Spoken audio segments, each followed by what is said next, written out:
That brings us to tonight's big story, which is maybe a perfect example of how it is impossible to unring a bell on the internet, especially when that bell is a serious criminal and turns out wrongful accusation against a local politician.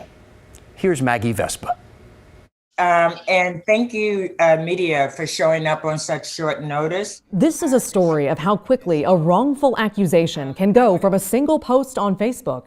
Yeah, we have a little bit of breaking news To a full-fledged press conference and calls for an investigation. I want to be very clear. There is an accusation that threatens to damage my reputation. In fact, these two live streams happened just hours apart. Before we dive into how or why, it's important you know Portland City Commissioner Joanne Hardesty has been completely cleared of any involvement in a hit-and-run crash that happened at Southeast 148th and Burnside Wednesday. The commissioner herself says she doesn't even drive. I take these allegations very seriously and am here today to tell you that the allegations are false. That didn't stop the allegation that Hardesty rear-ended a woman and fled from spreading like wildfire. Here's how. It all started around 9 a.m. Thursday. Members of the Coalition to Save Portland went live on Facebook. The man speaking here is Jeff Reynolds, former chairman of the Multnomah County Republican Party. In that Facebook Live, Reynolds and his fellow coalition members said they'd been tipped off about the hit and run by a source, which led them to request the police report. In that report, they said the victim in the crash told police she thought the driver was City Commissioner Joanne Hardesty.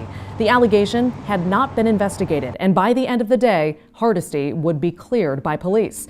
But that took hours, and this Facebook Live now has dozens of shares and thousands of views. The group also posted what reads like a news release saying they, quote, broke the news about Hardesty's involvement in the crash. Within hours, other, mostly right-wing activists started tweeting and posting about the wrongful allegation. By noon that day, Commissioner Hardesty had gotten so many questions about this, she scheduled that live press conference. This appears to be part of a coordinated smear campaign perpetrated by Jeff Reynolds, former chair of the Multnomah County Republican Party. Hours after that, Portland police put out a statement clearing the commissioner. Members of the Coalition to Save Portland have denied Hardesty's smear campaign allegation against Reynolds, but they haven't updated their posts or website to say Hardesty has been cleared. So that content is still undoubtedly being discovered by new people. Gabriel Johnson, co-founder of the Coalition, spoke with me Friday afternoon.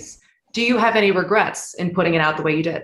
It's a public record, and I think the public records need to be put out. And so no, we don't have any regrets, and we would do it again. Okay, Maggie Vespa joining us live right now. So no regrets there. Definitely some damage done, especially if the post is still up right now. It is important, I think, for people to understand, as journalists, allegations in a police report, and we get police reports all the time, are not anything close to the same thing as a criminal charge.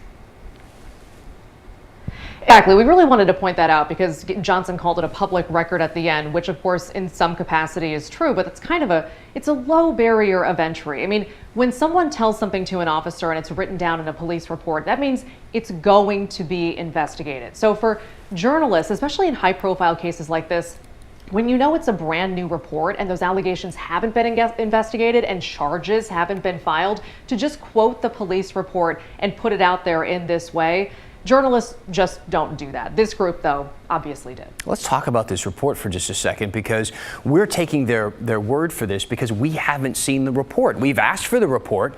Journalists want to see this report. Commissioner Joanne Hardesty wants to see this report, and none of us have seen it yet. What do you make of that? It's unusual, to say the least. I mean, you said it, journalists all over Portland have put in requests for this report. None of us have gotten it.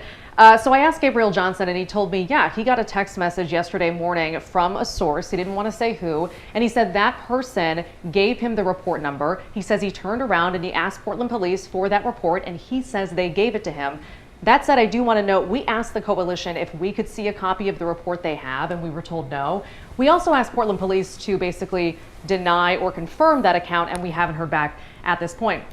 But as you said, it's not just journalists. Commissioner Hardesty says she hasn't seen the report that she's been named in, and at this point, she's calling for an investigation into how it got released hours before she got cleared entirely in this investigation. And also, we're coming up here live because we just got an email from the mayor's office. Mayor and Police Commissioner Ted Wheeler also calling for an independent investigation into how this happened. He called the false allegations against the commissioner being published wrong and unacceptable. All right. Yeah, Maggie, thank you. Just show us the report. You know, I don't understand why it's so difficult to just these reports.